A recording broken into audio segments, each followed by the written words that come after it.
सब बहन भाइयों को मेरा हाथ जोड़ के राम राम जी। मैं आप सबके सामने बैसाख मास के शुक्ल पक्ष की मोहिनी एकादशी की कथा सुना रही हूँ, सो ध्यानपूर्वक सुनना। बोलो विष्णु भगवान की जय। युधिष्ठिर ने पूछा, जनार्दन, बैसाख मास के शुक्ल पक्ष में किस नाम की एकादशी होती है? उसका क्या फल होता है तथा उसके लिए कौन सी विधि है?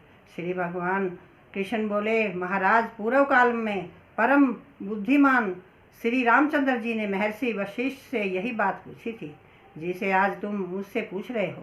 श्री राम ने कहा, भगवान, जो समस्त पापों का क्षय तथा सब प्रकार के दुखों का निवारण करने वाला व्रतों में उत्तम व्रत हो, उसे मैं सुनना चाहता हूँ। वशिष्ठ जी बोले, श्री राम, तुमने बहुत उत्तम बात पूछी है। मनुष्य तुम्हारा नाम लेने से ही सब पापों से शुद्ध हो जाता है, तथापि लोगों के हित की इच्छा से मैं पवित्रों में पवित्र उत्तम व्रत का वर्णन करूँगा। बैसाख मास के शुक्ल पक्ष में जो एकादशी होती है उसका नाम मोहिनी है। वह सब पापों को हरने वाली और उत्तम है। उस व्रत के प्रभाव से मनुष्य मोहजाल तथा पातक समूह से छुटकारा पा जाते हैं। सरस्वती नदी के रमणीय तट पर भद्रावती नाम की सुंदर नगरी है। वहाँ धृतिमान नामक राजा, जो चंद्रवंश में उत्पन्न और सत्य प्रतीक थे, राज्य करते थे। उसी नगर में एक वैश्य रहता था, जो धन धान्य से परिपूर्ण और समृद्धिशाली था। उसका नाम था धनपाल। वह सदा पुण्य कर्म में ही लगा रहता था।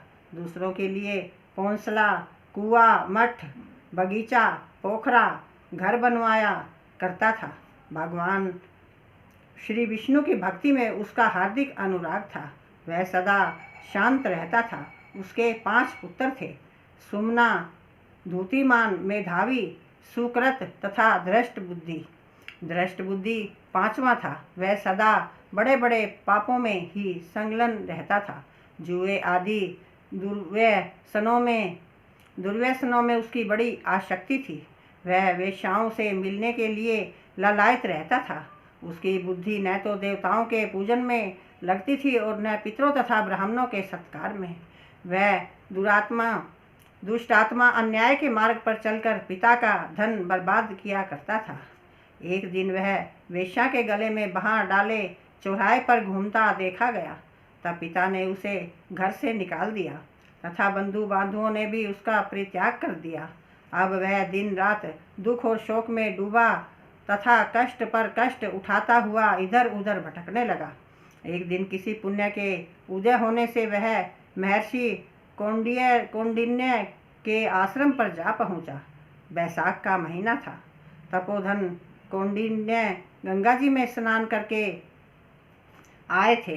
भ्रष्ट बुद्धि शोक के भार से पीड़ित हो मुनिवर कौंडिन्य के पास गया और हाथ जोड़कर सामने खड़ा होकर बोला, ब्राह्मण द्विज श्रेष्ठ, मुझ पर दया करके कोई ऐसा व्रत बताइए जिसके पुण्य के प्रभाव से मेरी मुक्ति हो जाए।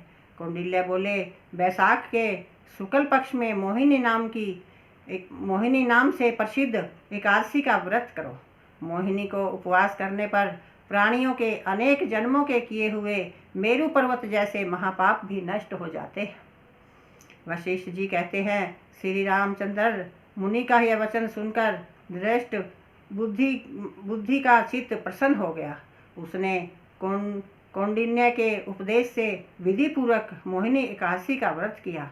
नरश्रेष्ठ, इस व्रत के करने से वह निष्पाप हो गया और दिव्य देह धारण कर गरुड़ पर आरूढ़ हो सब प्रकार के उपद्रवों से रहित श्री विष्णु धाम को चला गया। इस प्रकार यह मोहिनी का व्रत बहुत उत्तम है।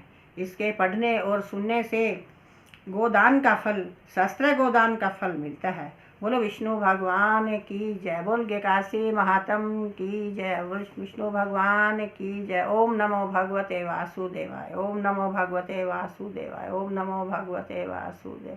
हर हर महादेव, हर हर महादेव, हर हर महादेव की जय हो।